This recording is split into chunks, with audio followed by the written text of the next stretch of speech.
la force du pouvoir.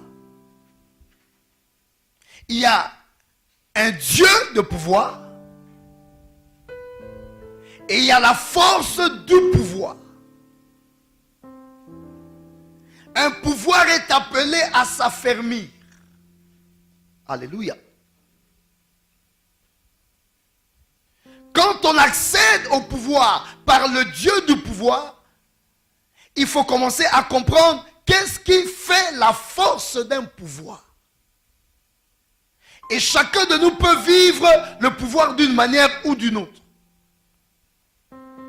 Dans mon travail que j'accomplis, l'Éternel s'incarne et se représente en moi et fait jaillir de mon être un pouvoir sacerdotal. Chacun de nous en tant qu'enfant de Dieu libère un pouvoir spirituel, un pouvoir sacerdotal aussi parce qu'il a fait de nous un royaume des sacrificateurs. Nous sommes un saint sacerdoce. Alléluia. Donc chacun de nous dégage ce pouvoir. Chacun de nous aspire au pouvoir financier. Parce que l'argent répond à tout. Et si tu n'as pas d'argent, beaucoup de choses de ta vie ne pourront pas se réaliser. Alléluia. Il faut aspirer au pouvoir financier. Quand tu accèdes à ce pouvoir, il faut encore savoir comment l'affermir. Alléluia. Chacun de nous aspire à un pouvoir social, c'est-à-dire une influence. Être un homme d'influence. Au niveau de la société, que tu sois respecté. Au niveau de la société, que tu puisses avoir un mot. Il y en a qui ont comme vision d'avoir un pouvoir industriel. D'autres un pouvoir intellectuel, que leur nom soit nommé parmi les gens qui, quand ils parlent, leurs pensées sont retenues. Il y a plusieurs types de pouvoirs. Il y en a qui aspirent au pouvoir politique. Il faut en connaître la source et il faut connaître comment rendre fort ton pouvoir. Alléluia. Ce sont des éléments qui sont importants parce que c'est au travers de cela que l'Éternel envoie sa puissance en nous. Nous ne devons pas travailler à contre-courant. Et ça répond à la réalisation de nos désirs. Parce que le désir se réalise par le pouvoir. Je vais entendre quelqu'un dire amen. Quand on a un désir et qu'on n'a pas le pouvoir, le désir ne va pas se réaliser. Le désir se réalise par le pouvoir. Je veux, mais est-ce que je peux? Alléluia. C'est quand je pourrai que mon vouloir ou mon désir sera accompli. C'est pourquoi maintenant que l'Éternel m'amène dans une histoire désirée, je veux qu'il dépose en moi un pouvoir qui m'amènera à voir mon désir se réaliser. Et beaucoup de paramètres tournent autour de moi qui peuvent vouloir m'empêcher de réaliser mon désir. Comment je vais briser ces paramètres-là? C'est par le pouvoir. Alléluia. Le pouvoir me permet de renverser ce qui est obstacle. Le pouvoir me permet de saisir ce qui est important et qui va participer ou contribuer à la réalisation de mon désir. Il n'y a donc pas de véritable histoire désirée sans pouvoir. Alléluia. La véritable histoire désirée s'accomplit par le pouvoir. Et c'est comme ça que nous allons vers l'Éternel notre Dieu pour qu'il nous donne le pouvoir. Et je veux que ce soir nous commencions à prier pour recevoir le pouvoir. Alléluia. À que quelqu'un acclame très fort l'Éternel aujourd'hui. Acclame l'Éternel. Gloire à Jésus. Quand Dieu s'incarne dans une personne pour lui communiquer le pouvoir, il doit donner à cet homme la force de son pouvoir. Le pouvoir. Je peux. Et comment? Je peux sans force. Pouvoir est lié à la force. Si je peux, c'est qu'il y a une force que j'imprime qui rend la chose faisable. Et c'est une force. Le pouvoir est une force.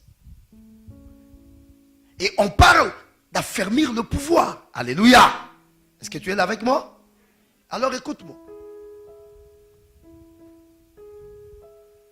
La première chose qui fait la force d'un pouvoir, avant que nous le lisions, la première chose qui fait la force d'un pouvoir, c'est l'autorité. Dis avec moi l'autorité. Je vais t'entendre le dire avec liberté, l'autorité. Je vais te définir l'autorité à la manière du Saint-Esprit, selon l'esprit de notre séminaire. L'autorité correspond en fait à la légalité de l'exercice d'un pouvoir. Ça va? Je reprends. Je dis l'autorité correspond à la légalité de l'exercice d'un pouvoir. En fait, il faut comprendre dans le pouvoir quoi? Qu'un pouvoir ne s'exerce pas n'importe où. Un pouvoir ne s'exerce pas n'importe quand. Et un pouvoir ne s'exerce pas sur n'importe qui. Alléluia. Il y a un cadre qui obéit à un pouvoir.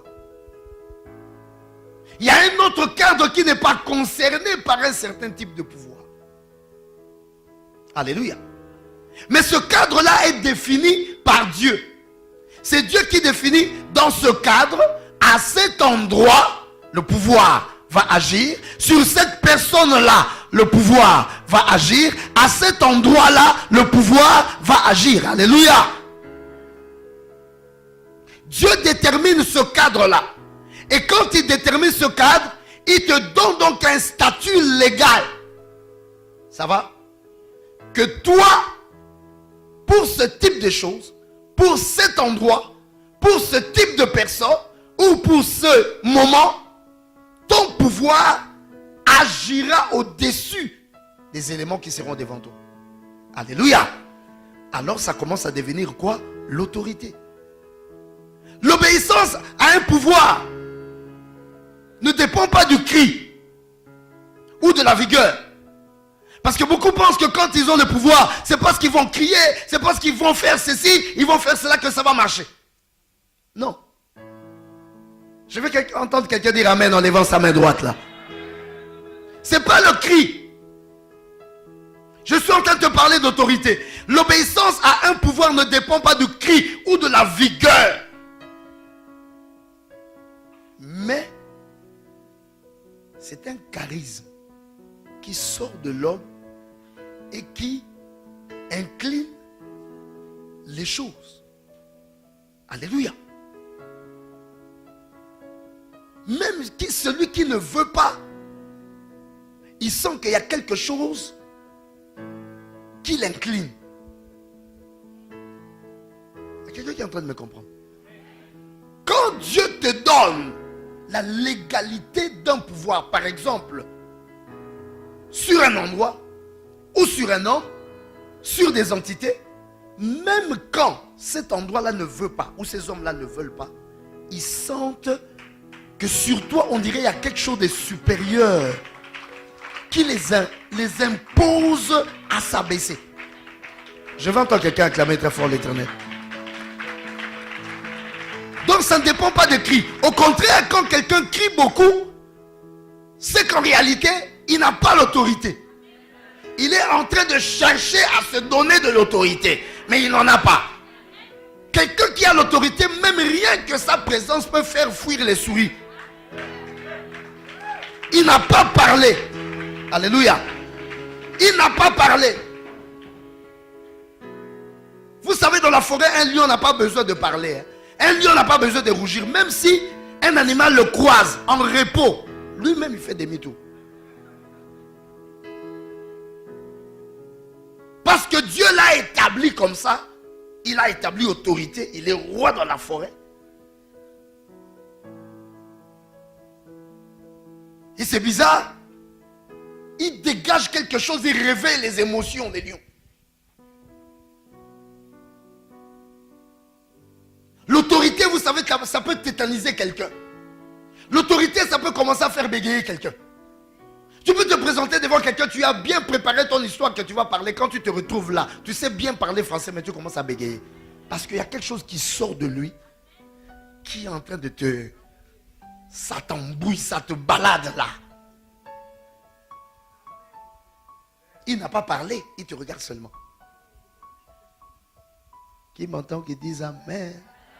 Encore Amen. Plus fort encore Amen. L'autorité. Quand quelqu'un possède, il a ce charisme-là. Il n'a même pas besoin de crier. Parce qu'il y a comme une sorte de légalité. Ça ne vient pas de lui. Ça vient de ce Dieu de pouvoir qui lui donne la position légale d'avoir une autorité sur certaines entités. Alléluia.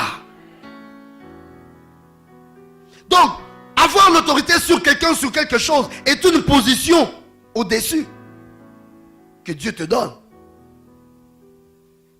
Tu es là avec moi?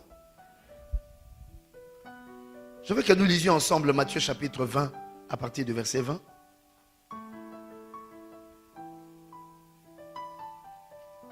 Je veux que tu comprennes le pouvoir. Le pouvoir s'affermit par l'autorité. Et je suis en train de t'expliquer là, c'est quoi l'autorité. Oh, plusieurs pensent que l'autorité, c'est taper les poings sur la table, c'est crier, c'est là. Quand tu entres chez toi dans ta maison, tu veux savoir, tout le monde doit savoir que c'est toi, le papa à la maison. Dès que tu entres, c'est le boucan, tu tapes partout, tu cognes partout, tu cries sur les enfants. Non, c'est pas ça.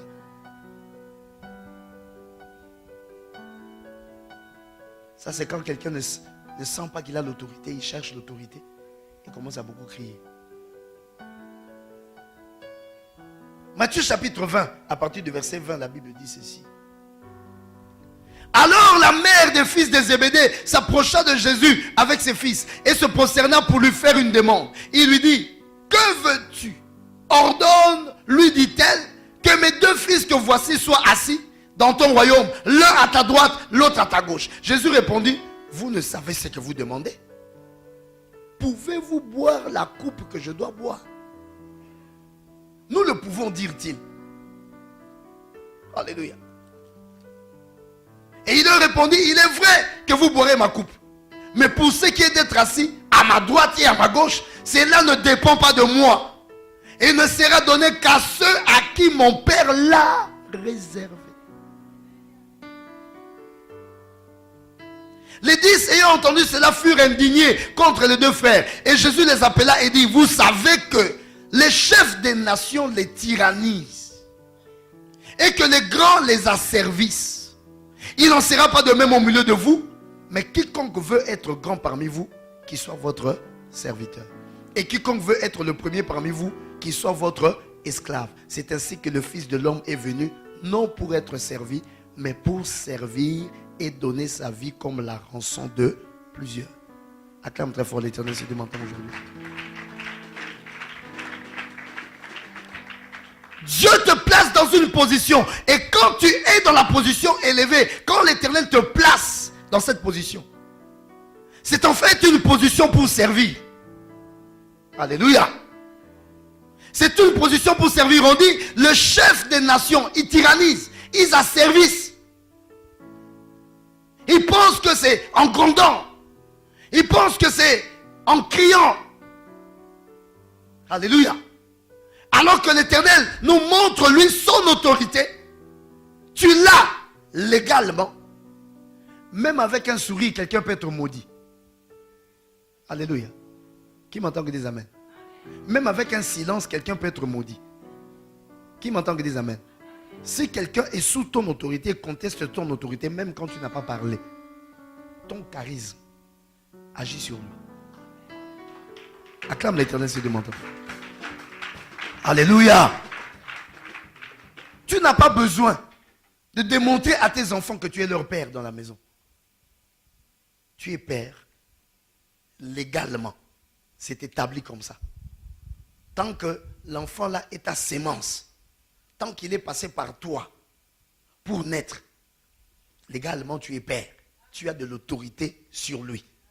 Alléluia. gronder ou pas gronder, il peut être maudit s'il a une attitude bizarre vis-à-vis de toi. C'est rien que ton autorité travaille, parce que derrière le charisme se cachent des armées qu'on appelle les armées d'autorité. Je vais entendre quelqu'un dire très fort amen. Et on dit donc, les chefs des nations, ils tyrannisent les nations. Mais Jésus-Christ, lui, il nous montre une autre manière. Pourquoi? Je vais t'expliquer. Je suis en train de parler du pouvoir. L'autorité vient par le service et par le sacrifice.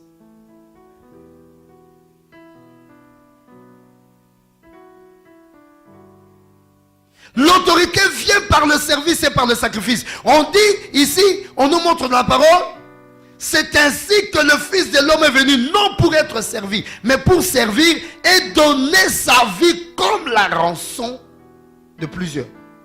Alléluia. Oh, je t'entends pas, je vais t'entendre dire amen.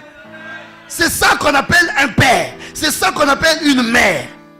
C'est ça qu'on appelle un chef. Pour que les gens commencent à te respecter et à reconnaître ton autorité, ils doivent voir d'abord que tu les as servis. Alléluia. Tu sais pourquoi tu peux crier sur ton enfant et il a la tête baissée? Tu sais pourquoi tu peux lever la main, tu corriges ton enfant par une petite gifle et il part, il dort, il revient, il s'attache encore à tes jambes. Hein? Vous savez pourquoi? Parce que tu l'as servi. Tu as servi ton enfant. C'est toi qui l'as mis au monde. C'est toi qui l'as nourri. C'est toi qui l'as entretenu. C'est toi qui lui donnes tout.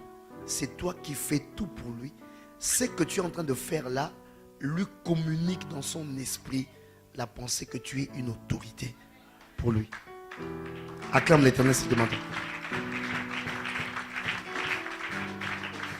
Je te dis que c'est beaucoup plus compliqué d'exercer l'autorité sur un enfant que tu as eu, que tu n'as pas servi. Prends le cas d'un enfant que tu as fait, c'est ton enfant, mais tu ne l'as pas servi. Cet enfant-là ne connaît pas, il n'a pas grandi entre tes mains, il n'a pas vu comment tu l'as nourri, il n'a pas vu ce que tu as fait pour lui. Le jour où tu crois cet enfant-là, prends l'autorité sur cet enfant. Je te dis qu'il y a beaucoup de chances qu'il te répondent. Pourquoi? Parce que c'est le service qui crée l'autorité. Acclame très bien l'Éternel. Acclame très bien l'Éternel. Vous savez mes bien-aimés, là où je suis un homme comme toi. Je peux même être moins âgé que toi. Mais l'Éternel m'a donné un statut par rapport au sacerdoce qui ne dépend ni de toi ni de moi. C'est lui qui a décidé de me mettre dans un statut sacerdotal où il a fait de moi un père. Alléluia. Et qu'est-ce qui fait que des fois quand je te parle, tu as tendance à m'écouter, à obéir et à faire ce que je te demande de faire? Parce que j'ai commencé par te servir. Acclame l'Éternel. Fais cette expérience. Quand tu grandis dans ta vie, tu peux devenir ministre. Tu peux devenir un grand homme d'affaires. Tu peux devenir un grand homme dans la société. Essaye de rencontrer le maître qui t'a donné des premiers cours à l'école primaire, qui t'a appris 1 plus 1 égale 2. Essaye de le rencontrer. Tu vas sentir que même si tu es ministre, tu as comme quelque chose qui te fait baisser devant lui. Qui m'entend qu'il acclame très fort l'Éternel aujourd'hui? Acclame très fort l'Éternel. Acclame très bien l'Éternel. Pourquoi? Parce qu'il t'a servi.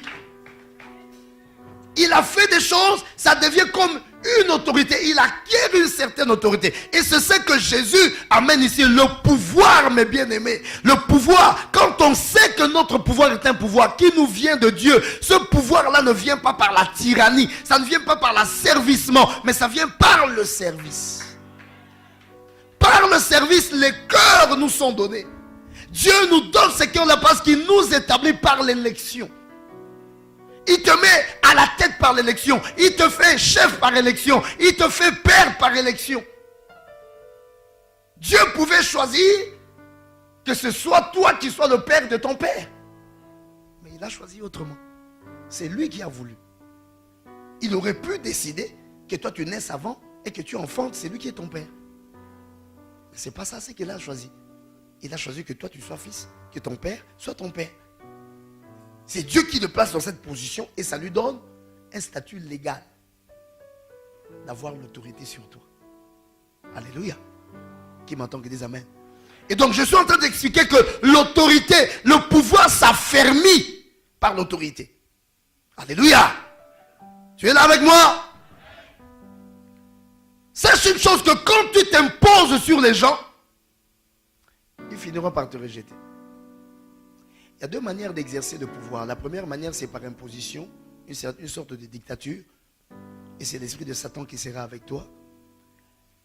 Et quand tu t'imposes sur les gens, en réalité, tu n'exerces pas l'autorité. Alléluia. Parce que ces gens-là ne font pas les choses selon leur volonté. C'est contre leur volonté. C'est peut-être la force qu'ils voient en toi, le danger qu'ils voient en toi qui fait qu'ils inclinent. Le jour où ils auront la capacité de te répondre ou de se rebeller contre toi, ils vont se rebeller. Parce que tu as exercé un pouvoir par imposition. Le pouvoir de Dieu est un pouvoir qui s'exerce par adhésion. C'est-à-dire un pouvoir de conviction. On convainc les gens, on gagne les gens dans ce que l'on fait, dans la manière dont on fait. C'est lié à ce sentiment-là de l'amour. La conviction et l'attachement, il y a l'amour. L'imposition, il n'y a pas d'amour dedans. Je fais pas ce que je fais comme je vais faire comment.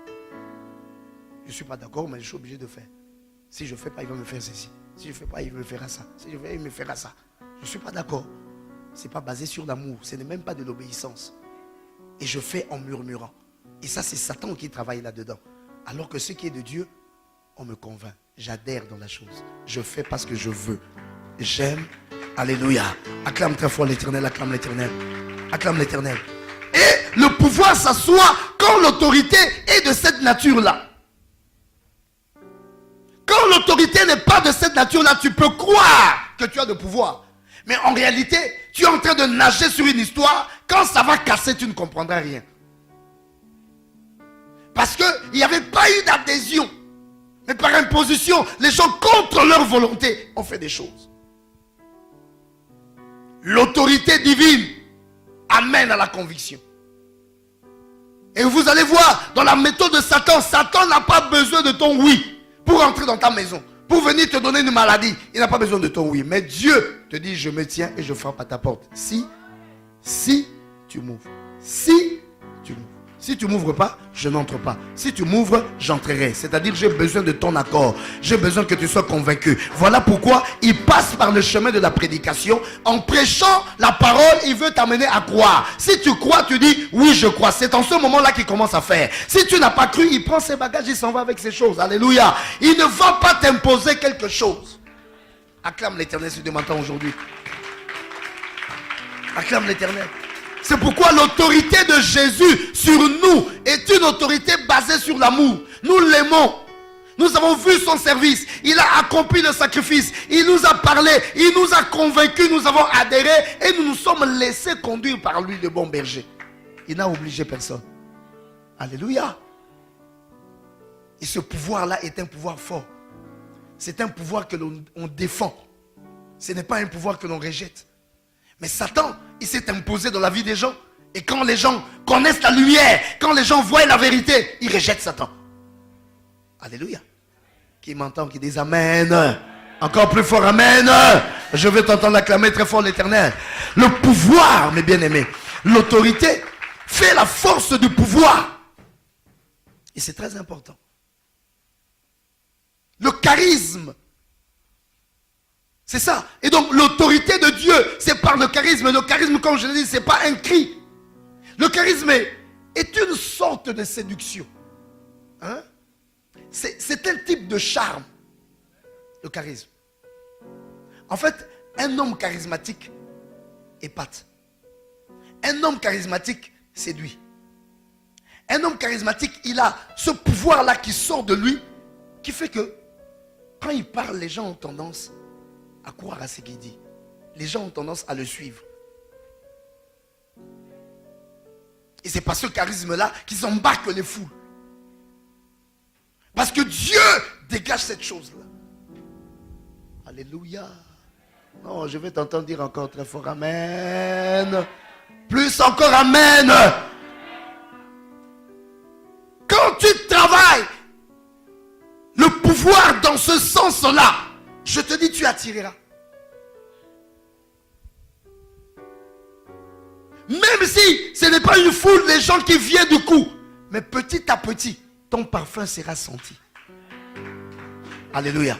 Petit à petit, ton parfum sera senti. Et puis, sache qu'il y a des parfums, quand ça touche quelqu'un, après quelques temps, on sent plus l'odeur. Mais il y a des parfums, même quand tu laves les habits, ça reste. Ton parfum sera un parfum si ça colle à quelqu'un. Alléluia. Il y a des gens dans la vie, tu les rencontres et tu les oublies jamais. Ils marquent ta vie. Alléluia. Des fois, on est obligé de faire des prières, des délivrances et des prières de consolation pour certaines sœurs. Un monsieur est parti, ça fait 20 ans. Mais elle n'arrive pas à oublier le parfum est resté. Alléluia. Le parfum est resté. Et j'ai quelque chose à vous expliquer dans les mystères des hommes. Plus les hommes sont élevés en dignité, plus leur parfum devient fort. Et c'est pour cela, je vous explique ça. Vous voulez que je vous explique ça? Les femmes, vous voulez que je vous explique ça? Si dans ta vie tu as eu une relation avec un homme très élevé en dignité, il ne te sera pas très facile de trouver quelqu'un d'autre.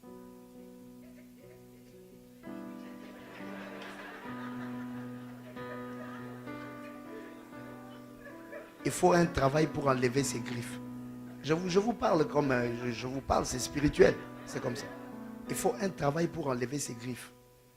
Son parfum peut commencer à chasser tous les petits, tous ceux qui auront un petit parfum par rapport à lui. Ils vont commencer à fuir eux-mêmes. Ils ne vont pas supporter le parfum qu'ils sentent en toi.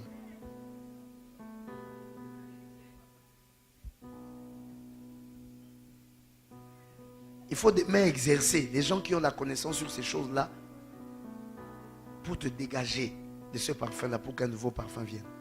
Sinon, ce n'est pas facile. Toi-même, dans ton esprit, tu peux rester marqué.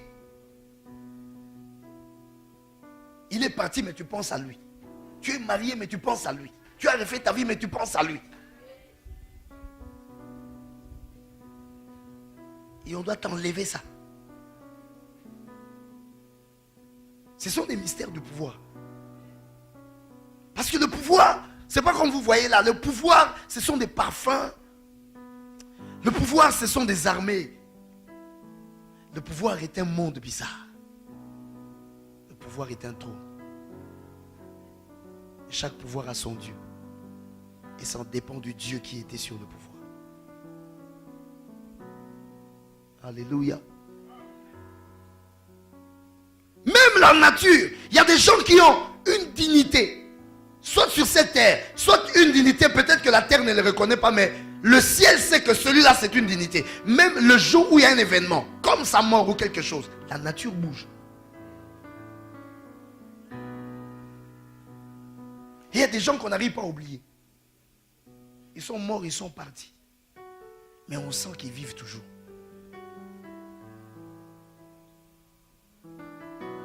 Il y en a le deuxième jour du deuil. On les a oubliés.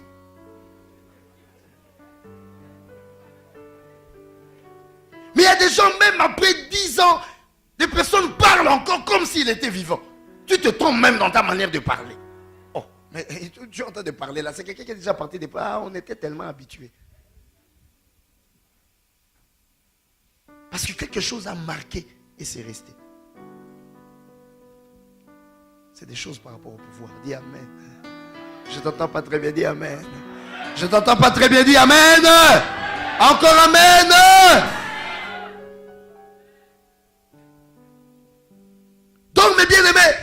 parle de l'autorité, ça affermit le pouvoir. Et je vais t'expliquer ces choses. Je disais donc que l'autorité, le charisme qui vient de Dieu, c'est une sorte de charme. Il y a quelque chose d'inexplicable là qui se passe, qui désarme les gens volontairement. Les gens et les choses se soumettent volontairement. Alléluia. Parce que ça vient de Dieu. Et ça se développe par le service. Alors David donne une instruction à Salomon que nous allons lire. Et je vais commencer à entrer dans ma matière d'aujourd'hui. David donne une instruction à Salomon dans 1 Roi chapitre 2, versets 1 à 6. 1 Roi chapitre 2. Est-ce qu'il y a quelqu'un qui me suit? Laisse que j'enseigne ces choses. Ce sont les choses de la vie. Si tu ne me comprends pas aujourd'hui, demain tu me comprendras. Tu comprendras pourquoi je t'avais expliqué ça. Et on ne réussit pas dans la vie, on n'évolue pas sans connaître ces choses. Dieu vous destine à l'exercice des pouvoirs, il faut comprendre ça. 1 Roi chapitre 2, verset 1 à 6, la Bible dit: David approchait du moment de sa mort et il donna ses ordres à Salomon son fils en disant: je m'en vais par le chemin de toute la terre. Fortifie-toi et sois un homme. Ça commence. Alléluia. Fortifie-toi et sois un homme. Il est en train de nous parler ici. Tu dois être autoritaire. Tu dois avoir de l'autorité. Être un homme, ça veut dire que tu dois avoir de l'autorité. Salomon, ce que je vais te demander là, ce sont des choses qui demandent de l'autorité. Si tu n'as pas l'autorité, tu ne pourras pas les faire. Et si tu ne les fais pas, ton pouvoir ne tiendra pas. Qu'est-ce qu'il lui dit? Observe le commandement de l'Éternel ton Dieu, en marchant dans ses voies et en gardant ses lois, ses ordonnances, ses jugements et ses préceptes, selon ce qui est écrit dans la loi de Moïse, afin que tu réussisses dans tout ce que tu feras et partout tu te tourneras. Et afin que l'Éternel accomplisse cette parole qu'il a prononcée sur moi, si tes fils prennent garde à leur voie, en marchant avec fidélité devant moi, de tout leur cœur et de toute leur âme, tu ne manqueras jamais d'un successeur sur le trône d'Israël. Écoutez maintenant cette instruction qui est bizarre. David dit à Salomon: tu sais ce que m'a fait Joab, fils de Tchérouja, ce qu'il a fait à deux chefs de l'armée d'Israël, à Abner, fils de Ner, et à Amasa, fils de Jéter. Il les a tués. Il a versé pendant la paix le sang de la guerre, et il a mis le sang de la guerre sur la ceinture qu'il avait au rein et sur la chaussure qu'il avait au pied. Tu agiras selon ta sagesse. Salomon, avec intelligence, beaucoup de sagesse, mais tu ne laisseras pas ses cheveux blancs descendre en paix dans le séjour des morts.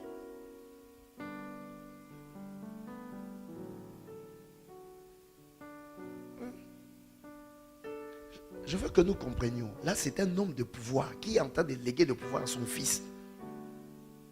Il lui explique une histoire. Il dit: tu vois Joab. Et vous savez, le Joab qui parle là, c'est son chef d'armée. C'est son chef d'armée. Et David dit: tu vois Joab. Salomon, tu vois Joab là. Joab a tué Abner et Amasa. Pendant le moment de la paix. Il n'y avait pas de guerre. Il les a tués. Moi, ton papa, je l'ai gardé. Mais là où je suis en train de partir là, utilise ta sagesse. Il faut me zigouiller cet homme-là.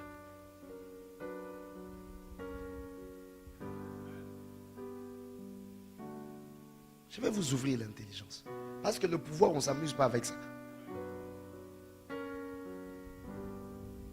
David parlait ici à Salomon. Il amène à l'autorité. Il lui donne cette instruction. Mais nous devons d'abord comprendre qui était Joab. Joab était le chef de l'armée. C'est lui qui dirigeait l'armée de David. Il était là, donc David le calculait. Alléluia. Qu'est-ce que Joab avait fait? Joab, depuis longtemps, David l'avait à l'œil. Parce que Joab avait dépassé l'autorité de David. Il a fait un acte bizarre. Sache une chose, mon frère, ma soeur, retiens-les dans ton esprit. Quand quelqu'un dépasse ton pouvoir ou ton autorité sur ton pouvoir plutôt sur le champ de ton autorité, il est à écarter. Non, tu n'as pas compris. Tu n'as pas compris. Alléluia. Je dis quand quelqu'un dépasse ton pouvoir sur le champ de ton autorité, il est à écarter. Il y a un champ où c'est ton autorité qui se manifeste. Et quelqu'un vient dans le champ là où toi tu dois exercer ton pouvoir. Lui, il entre et il fait quelque chose qui dépasse ton autorité. Donc quelque chose que toi, tu n'as pas accepté que ça se fasse. Lui, il vient, il s'impose, il fait. Il t'a bravé.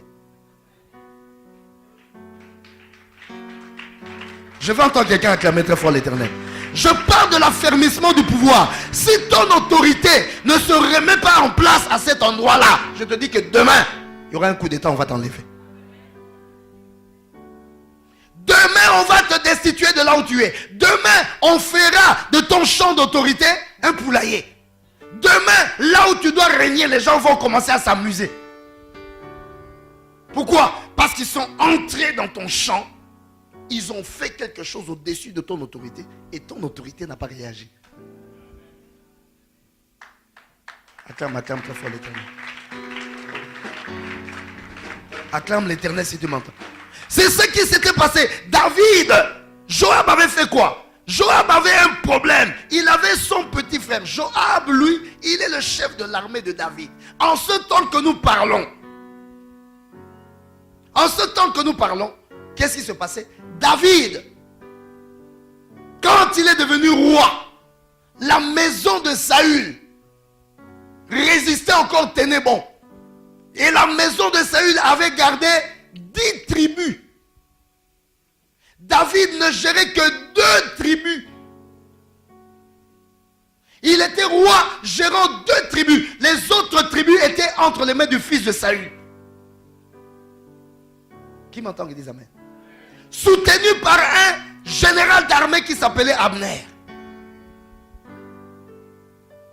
Et le fils de Saül savait très bien que lui-même il ne vaut rien. Mais s'il tient là, il comptait sur son général, Abner. Un jour, parce que quand l'Éternel a décidé de changer, le pouvoir il change. Un jour, Abner va chez le fils de Saül, il demande au fils de Saül de lui donner la concubine de son père. Ishbosheth, le fils de Saül, dit quoi? Je ne te donnerai jamais ça. Abner dit, tu commences à parler. Tu sais que si tu es là, c'est moi. Toi et moi, nous savons très bien que Israël là est donné à David. C'est moi qui t'aide à résister. Maintenant, comme tu n'es pas prêt à me donner tout ce que je te demande, je vais prendre les 10 tribus là que nous gérons. Je ramène ça à David.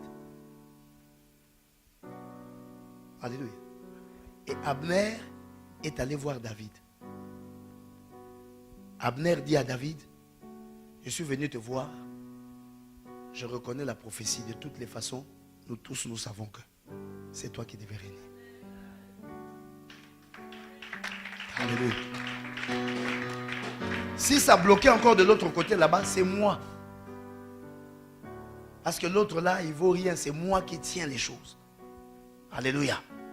Maintenant, comme on s'est chamaillé nous deux, moi, je te ramène les 10 tribus. David lui dit, je suis tout à fait d'accord. Mais je veux que tu fasses d'abord une chose. Rentre d'abord de là où tu viens. Il y a un symbole de pouvoir. Il y a l'insigne de pouvoir. Il y a quelque chose qu'on m'avait donné quand j'avais ça à la main. C'est ça qui était le commencement de mon pouvoir. C'est la fille de Saül. Vous m'avez arraché cette femme-là. Rentre d'abord là-bas, prends la femme là, tu me la ramènes. Ça, c'est un autre chapitre qu'on va parler par rapport au pouvoir, les insignes du pouvoir. Alléluia. Abner est parti. On a donné des ordres. La fille de Saül était déjà mariée. On l'a arrachée de la main de son mari.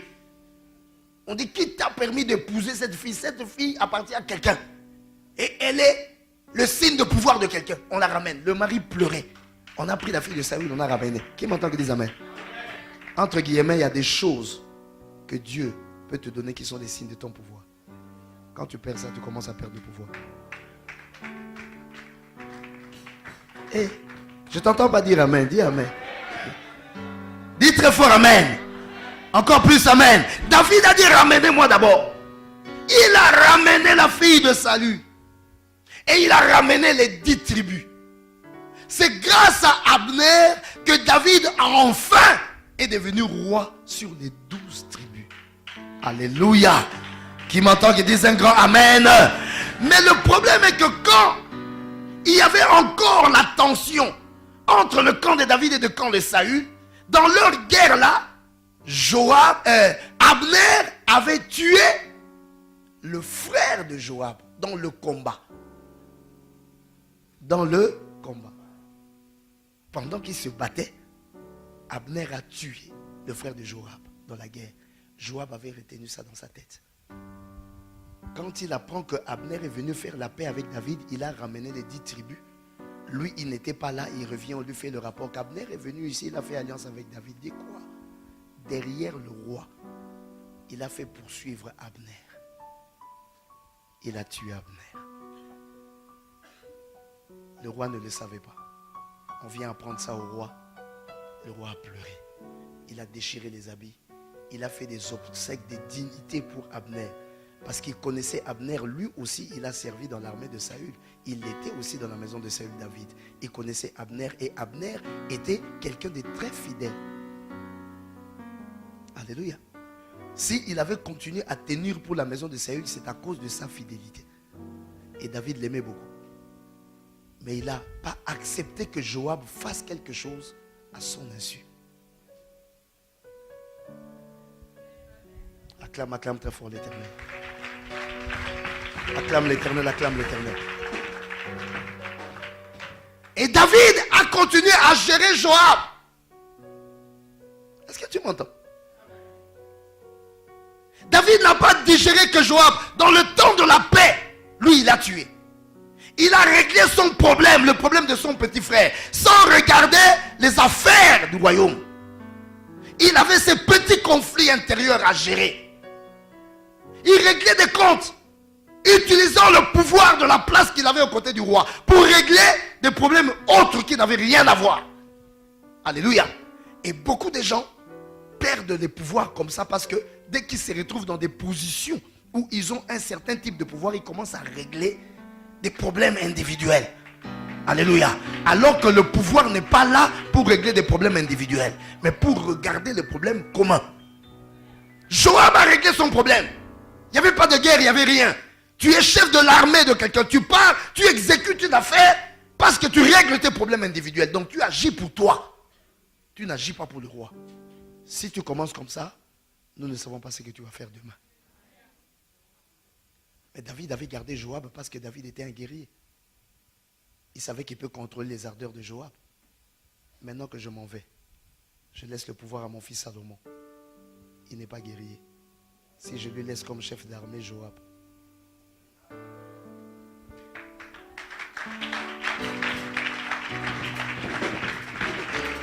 Je vais entendre quelqu'un acclamer très fort l'Éternel, acclame l'Éternel, acclame l'Éternel. Il y aura un problème d'autorité. Si avec moi, un guerrier, Joab a pu s'échapper et faire des choses, régler ses problèmes à mon insu. Maintenant que je lègue le pouvoir à Salomon, qui n'est pas un guerrier, en face de Joab, ce guerrier qui a pu m'échapper moi, je ne suis pas convaincu que Salomon restera dans ce pouvoir-là longtemps. Alors là, ce sont les Windows de la Bible qui parlent.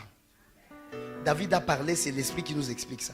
Quand tu lis ça dans la Bible, tu ne vas pas comprendre, mais ça c'est l'esprit qui explique. Lui, il a dit seulement à Salomon, il lui a dit, dans ta sagesse là, ce monsieur-là, il faut faire tout, créer toutes les circonstances, mais tu me le zigouilles. Alléluia. Salomon Salomon pouvait croire que c'est une vengeance, c'est peut-être la colère de son père. Mais si c'était la vengeance ou sa colère, il n'avait qu'à tuer Joab quand il était vivant. Mais c'était une recommandation. Il savait, il connaissait le problème de l'autorité. Parce que c'est l'autorité qui a fermé le pouvoir. Et s'il y a des gens qui prennent l'autorité dans le terrain où toi tu dois exercer l'autorité, attention. Dis amen. Je t'entends pas très bien, dis amen. Encore amen. C'est important. Salomon attire en fait dans cette instruction l'attention de son fils sur l'autorité. L'autorité ici représentée dans ce texte ici par le Saint-Esprit, par le pouvoir militaire. Alléluia.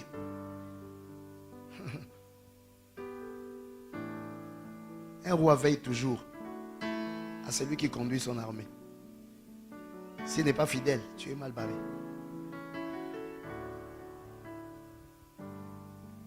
Alléluia. Donc David a vu cela. Parce que mes bien-aimés, je te dis, on ne joue pas avec le pouvoir. Hein? Si tu perds l'autorité, tu perdras le pouvoir. Si ce n'est plus toi qui commandes dans la sphère où Dieu t'a placé légalement, d'autres personnes commandent, ils font ce qu'ils veulent. Sans toi, Dieu ne va plus trouver l'importance de te donner les armées qui doivent gérer la chose. Parce que c'est toi en réalité en tant que l'homme élu, choisi, qui a le pouvoir de la place, puisse avoir le dernier mot. Tout doit se faire, il y a quelque part ton aval, il y a quelque part ton oui. Et tu seras responsable de tout ce qui se fait. Qui m'entend, qui disent amen. N'oubliez jamais que dans les jardins d'Éden, Dieu, il aurait dû punir Ève seule. Mais il a puni Adam.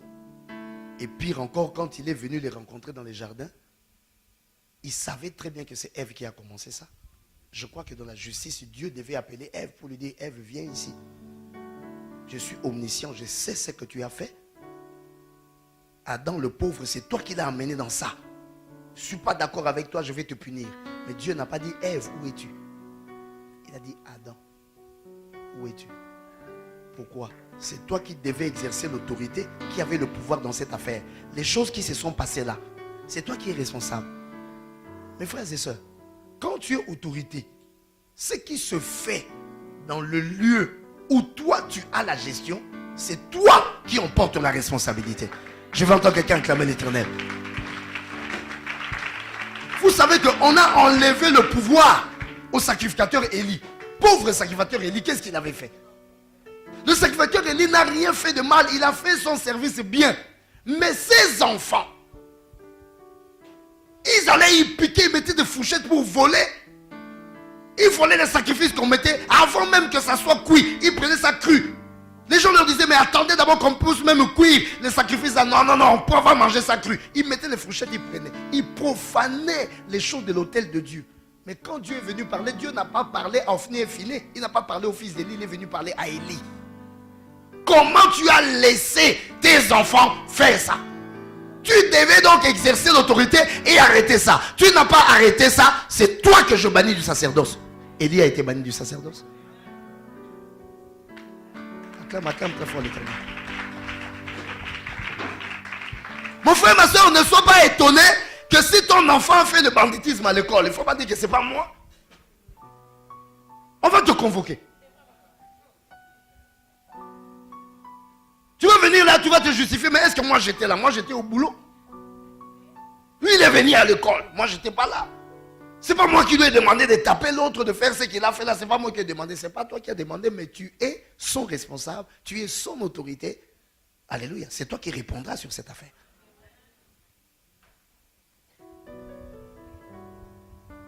Qui m'entend? Il y a des amis. Je te parle donc du pouvoir, mes bien-aimés. L'autorité a fermé le pouvoir. Quand tu perds l'autorité, tu n'as plus de pouvoir. Le pouvoir s'en va.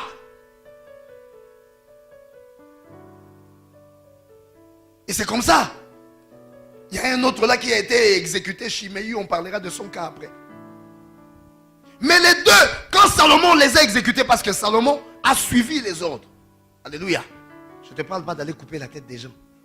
Mais nous parlons spirituellement. Je te demande d'écarter dans certaines sphères où tu exerces ton pouvoir s'il y a quelqu'un qui embrouille ton autorité.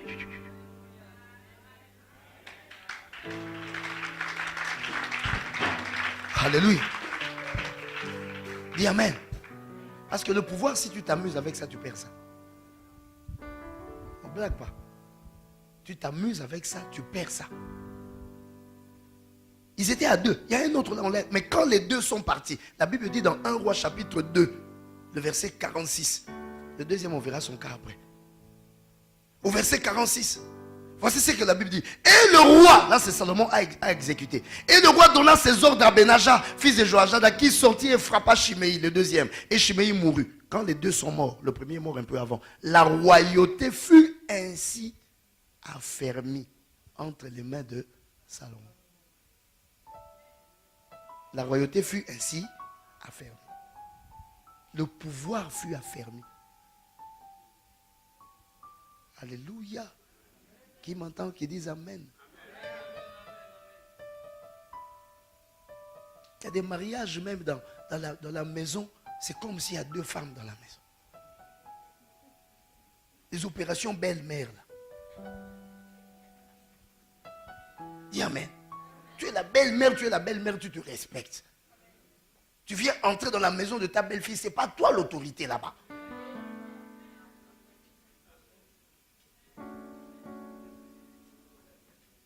Il ne faut pas faire trop de zèle. Parce que si tu fais des zèle, il faut que la femme négocie ça la nuit avec son mari. Qu'on te trouve une maison à côté.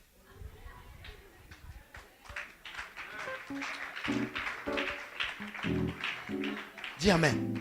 Quand tu es la belle-mère, tu viens dans la maison de ta belle-fille, tu entres dans l'autorité de ta belle-fille. Tu deviens la conseillère de la belle-fille. Toi qui connais bien ton fils là, sois la complice de la belle-fille pour lui dire comment est-ce qu'il faut lui mettre le vent.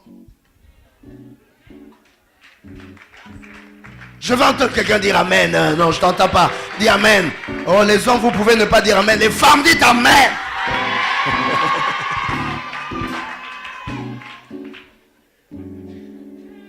Mais ça se passe comme ça. Mais comme il y a des belles-mères aussi de côté des femmes qui sont trop zélées. Elle vient prendre l'espace. C'est toi la femme ou bien moi j'ai épousé ta fille? Dis Amen.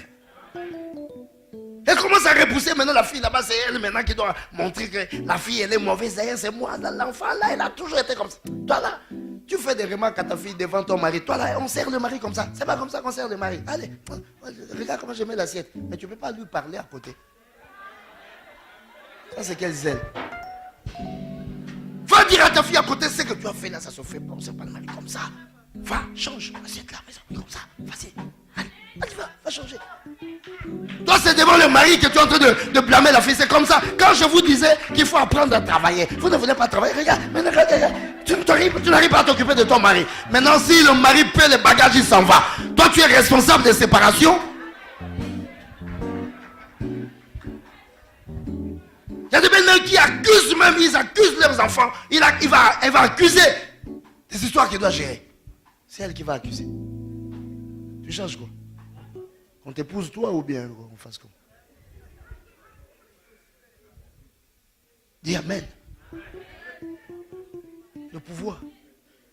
Et il y a des choses, quand tu ne sais pas comment les cadrer, commencer à dire que non, là-bas il y a des limites, là il y a ceci, cela. Quand tu ne sais pas, je te dis, on va te l'enlever tranquillement. Tu constateras seulement que c'est fait. Pourquoi? Tu étais ma boule. Tu ne voyais pas quand ça se passait là. Le pouvoir, on ne joue pas avec ça.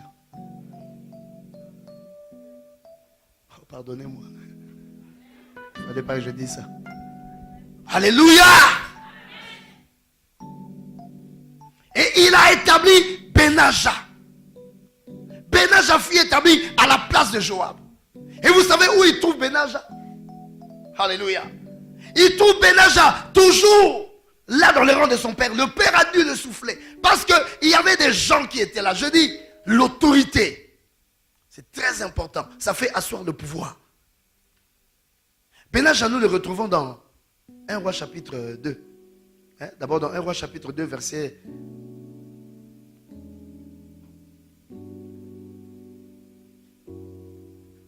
35. Il mit à la tête de l'armée Benaja, fils de Joiada, en remplacement de Joab. Alléluia. Dis Amen. Mais il retrouve Benaja dans 1 Chronique 11, 17 à 25. C'est là qu'il est parti le ramasser. Je vais vous lire un peu cet homme-là pour vous faire comprendre quelque chose. Je parle aux grands. Si tu es un enfant, vraiment, tu ne vas rien comprendre de ce que je raconte là. 1 Chronique chapitre 11, à partir du verset 17, la Bible dit, David eut un désir. David eut un désir. Et il dit, qui me fera boire de l'eau de la citerne qui est à la porte de Bethléem? Alors 3 hommes passèrent au travers du camp des Philistins et puisèrent de l'eau de la citerne qui est à la porte de Bethléem. Ils la portèrent et la présentèrent à David, mais David ne voulut pas la boire. Et il répondit devant l'Éternel. Il dit, que mon Dieu me garde de faire cela. Boirai-je le sang de ces hommes qui sont allés au péril de leur vie? Car c'est au péril de leur vie qu'ils l'ont apporté. Il ne voulut pas la boire. Voilà ce que firent ces 3 vaillants hommes. Abishai, frère de Joab, était le chef de 3. Il brandit sa lance sur ces 300 hommes et les tua. Il eut de renom parmi les 3. Il était le plus considéré de 3 de la seconde série et il fut leur chef, mais il n'égala pas les 3 premiers. Benaja, fils de Joiada, fils d'un homme de Cap-Ciel, rempli de valeur et célèbre dans ses exploits. Il frappa les 2 lions de Moab. Il descendit au milieu d'une citerne où il frappa un lion un jour de neige. Il frappa un Égyptien d'une stature de 5 coudées, 2,5 mètres. Ayant à la main une lance comme une en souffle de tisserand. Il descendit contre lui avec un bâton, arracha la lance de la main de l'Égyptien et s'en servit pour le tuer. Voilà ce que fit Benaja, fils de Joiada. Et il eut du renom parmi les 3 vaillants hommes. Alléluia. Il était le plus considéré des 30, mais il ne gagna pas les 3 premiers. Et David l'admit dans son conseil secret. Il avait pris Benaja, il le gardait, il le gérait là. C'était un homme d'exploit. Et quand on a enlevé Joab, Joab est mort, on a mis Benaja. Parce que Benaja était dans le conseil secret, c'est-à-dire il avait la qualité de la fidélité. Parce qu'on ne met pas dans le conseil secret quelqu'un qui n'a pas la fidélité. Et je te dis, en matière d'autorité, il faut t'entourer de ceux-là qui sont fidèles. Il y a 2 choses qui conservent l'autorité, 2 choses qui sont des qualités de ceux qui conservent ton autorité. Ce sont des gens qui ont de la bravoure et qui sont fidèles. Benaja avait la bravoure parce qu'il a accompli des exploits. Alléluia. Il était